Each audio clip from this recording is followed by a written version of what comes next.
Hey everyone, just wanted to do a review after, a year and some change of the G37 Tesla screen. I know there's a lot of reviews out there, but there's a lot of things that I wanted to kind of go over that a lot of other people who review them don't really cover. So, before I bought this, I asked one of the people who actually was doing a review on this if it had pre-outs, for amplifiers, and they said no.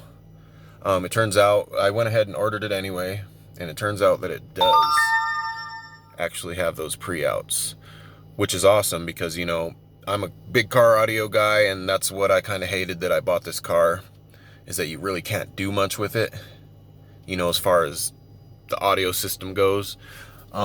So I was able to run an amp for my mids and highs, which is, all my door speakers, my tweeters, and then another amp for my subwoofers, and it sounds really good.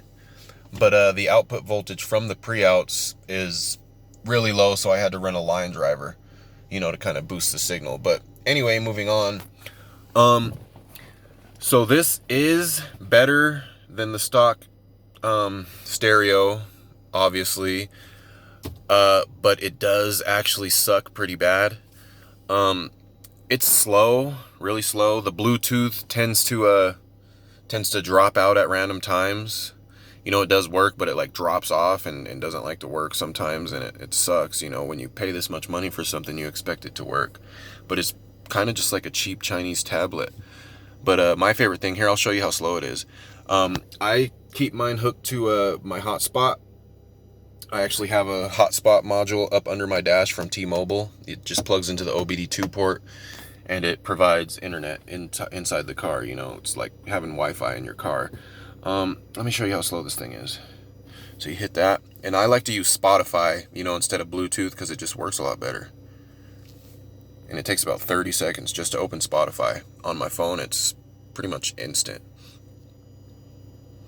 So I'll just sit here and show you guys how long it takes.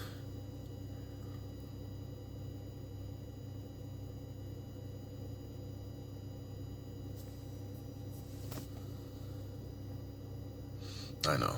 It's crazy. But yeah, that's what I was saying. This thing is really slow, you know.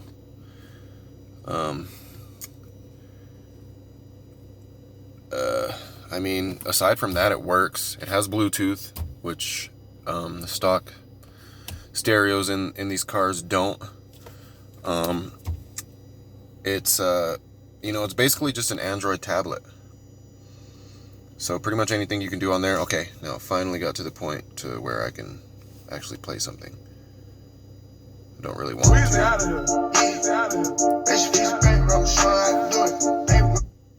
Just for a couple seconds, just so I don't get no copyright things or whatever. Hopefully that wasn't long enough to get those. See, it's still loading, which is pretty crazy. But yeah, it's a nice unit. Everything works. I did have an issue when I first got it with the reverse camera, but I guess a lot of people do.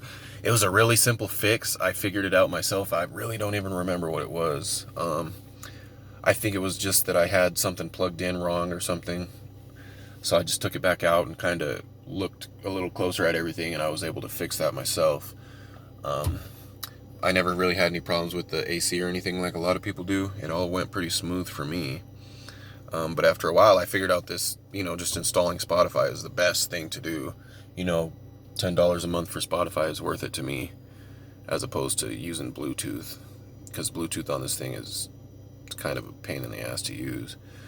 But yeah, I mean, oh, and sometimes it does this thing. It does it like I've had it for, I don't know, maybe a year and a few months. Every few months it'll do this thing where the screen will not work. Like anything you touch, it just will not register, except for up here on the little menu up here. It'll work, and then the AC controls will work, but everything in the middle, it will not work at all. And sometimes the steering wheel controls will just stop working. So, I mean, is it worth the money? I would say probably yes, if you're really into music and you just have one of these cars and that's pretty much your only option, unless you just like to listen to the radio, or you want to get one of those Bluetooth FM transmitters, which really suck too. So So yeah, I would say that it's worth the money, you know, kind of in the long run. But would I go back and buy one again? Probably not, especially since I'm about to trade this car in. I would have just waited. But I think it's pretty cool. It's a pretty good investment, but like I said, it is just an Android tablet and kind of a shitty one at that. So that kind of, you know, will deter a lot of people from wanting to spend all that money on this thing. It's like a cheap Chinese tablet, and it's incredibly slow. So those are some things to think of, you know, before you buy one of these. You can actually get music onto here too, your own music, and it actually stores on here, so you wouldn't have to use Spotify. So that's pretty cool. I mean, if you didn't want to use Spotify or use the crappy Bluetooth, and then, you know, it's got the radio, all that stuff. Then you can always bring your camera up, you know, whenever you're driving, even if it's not in reverse. The camera quality kind of, it's not great, but you can see, you know, plenty clear for when you're reversing and stuff. It's just about on par with, you know, the stock little screen that used to sit up here. Aside from that, I mean, it's decent. You can hook video in too if you want. I used to have like a little one of those little mini Nintendos, the classic NES Classic. I used to have one in the glove box hooked up to it with an HDMI converter.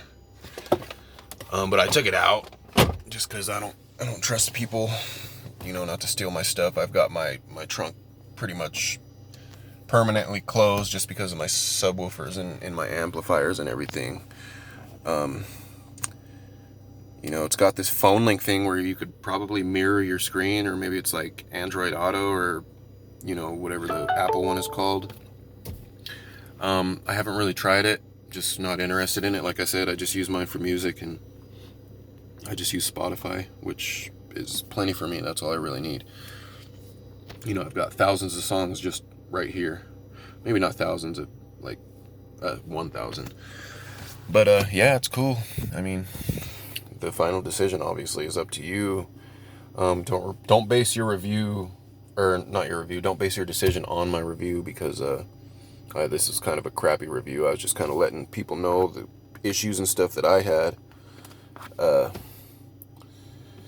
So, you know, kind of use some of the things that I said to make your decision, but don't fully base your decision off this review. There's better reviews than mine. I was just kind of telling you guys how I felt about it. Thanks for watching. If you have any questions, let me know. I'll definitely answer them.